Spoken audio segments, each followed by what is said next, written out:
नमस्कार करनाल वासियों।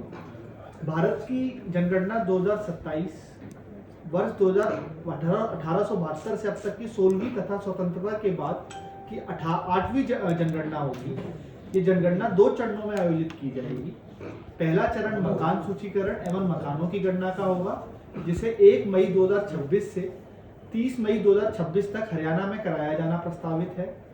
इस चरण के अंतर्गत गांवों एवं शहरों के आवासीय, गैर आवासीय तथा सह आवासीय भवनों की गणना की जाएगी। फेज 2 यानी जनसंख्या की गणना 9 फरवरी 2027 से 28 फरवरी 2027 तक चलेगा।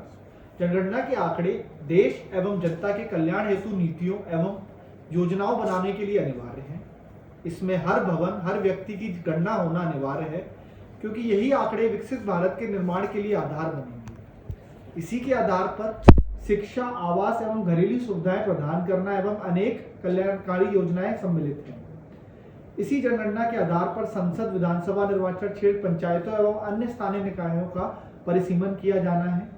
जनगणना में दी गई जानकारी जनगणना अधिनियम 1948 के अंतर्गत पूर्ण रूप से गोपनीय है और आपको किसी भी योजना को बंद नहीं किया जाएगा और आप निसंकोच होकर अपनी जानकारी प्रगणक को दें एवं देश के विकास में हिस्सा बनें। जनगणना 2027 में पहली बार सेल्फ इन्यूमरेशन स्वयं गणना पद्धति भी प्रारंभ की जा रही है, जो कि 16 अप्रैल 2026 से 30 अप्रैल 2026 में कराई जानी है। सेल्फ इन्यूमरेशन के माध्यम से आप अपनी जानकारी स्वयं प्रस्तुत कर सकते हैं। ये खास उन लोगों के लिए है जो किसी कार्यवश दिन भर अपने घरों से दूर रहते हैं। ये प्रक्रिया बहुत ही सामान्य है, जिसके लिए आप गूगल पर सेल्फ इन्यूमरेशन टाइप करें और घर के मुखिया के नाम में मोबाइल से लॉगिन करें, जिससे आपको एक OTP प्राप्त होगा। इसी जगह आपको लैंग्वेज को चुनना है। ये पोर्टल इंग्लिश, हिंदी के साथ साथ 14 अलग भाषाओं में उपलब्ध है। इसके बाद आपको गूगल मैप्स पर अपनी स्टेट, डिस्ट्रिक्ट, पिन कोड को डालते हुए अपने घर को मैप पर लोकेट करना है। अपने घर को लोकेट करके कंफर्म करते ही आप अपने फेज 1 HLO के सभी प्रश्न खुल जाएंगे।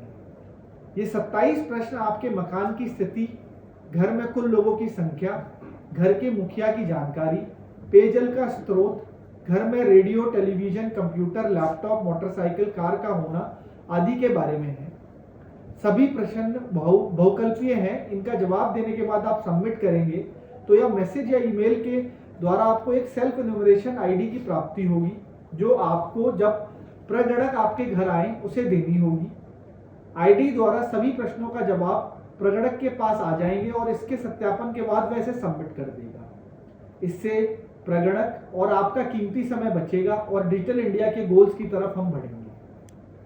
अतः मैं जिला प्रशासन करनाल की तरफ से सभी जनप्रतिनिधि, जैसे आदरणीय सांसद महोदय, MLA, जिला परिषद चेयरमैन, वाइस चेयरमैन तथा उसके सदस्यगण, मेयर और म्युनिसिपल कॉरपोरेशन और उसके सदस्यगण, president and vice president of MCs and block समिति एंड उसके सदस्यगण, सभी पंच व सरपंच, सभी सरकारी एवं प्राइवेट कर्मचारी एवं सभी युवाओं, सभी किसानों, छोटे बड़े सभी व्यापारीगण एवं सभी आम आदमी से अपील और प्रार्थना करता हूं कि वे अपनी गणना 16 अप्रैल 2026 से स्वयं भी करें और दूसरों को भी प्रेरित करें।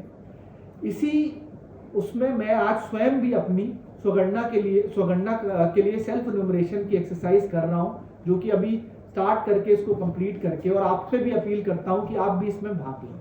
धन्यवाद। उनके इलाके में भी हो रही है, अगर किसी अन्य प्रदेश से, और यहाँ भी दोनों जगह तो नहीं कर पाएंगे वो लोग? दोनों जगह नहीं होगी, एक ही जगह होगी। वो तो जिस टाइम पे वो फिजिकली प्रेजेंट होंगे जहाँ पे, वहीं गणना होगी। सर, सेल्फ एन्यूमरेशन का जो मोटिव है कि आप जो सिटीजन है वो ये नहीं चाहता कि कोई गवर्नमेंट एम्प्लॉय उसके घर आए, लेकिन बाद में जब वो वेरिफिकेशन के लिए आएंगे तो वो दोबारा सब कुछ चेक करेंगे ना। जो नहीं, वो जो ID से सबमिट करके वेरीफाई करके, उससे समय का बचाव होगा और ऑनलाइन डेटा आपको बार बार ऑफलाइन डेटा नहीं देना पड़ेगा। आपने सेल्फ इन्यूमरेशन कर लिया, एक ID जनरेट होगी, आप उसे ID दिखा देंगे। जैसे मेरी ID जनरेट हो गई है। अब ये वो जब गणना के लिए आएंगे तो तब मैं आपको ID दिखा दूंगा तो सारा डेटा आ जाएगा, क्रॉस चेक हो जाएगा और वो सबमिट कर देंगे। तो सर, जो ऐसा नहीं कर पा रहे हैं या इतने फ्रेंडली नहीं है इंटरनेट से, उनके लिए वो बाद में जब खुद जाएंगे तो खुद फील होगा सब कुछ।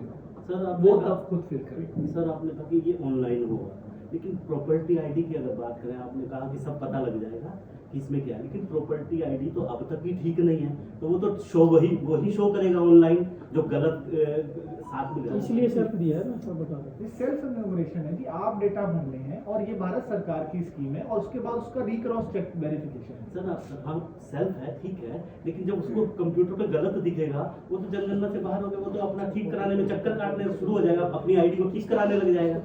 हम कहीं आ सकता है या सेल्फ करना है या फिर फिजिकली कोई घर पे आएगा।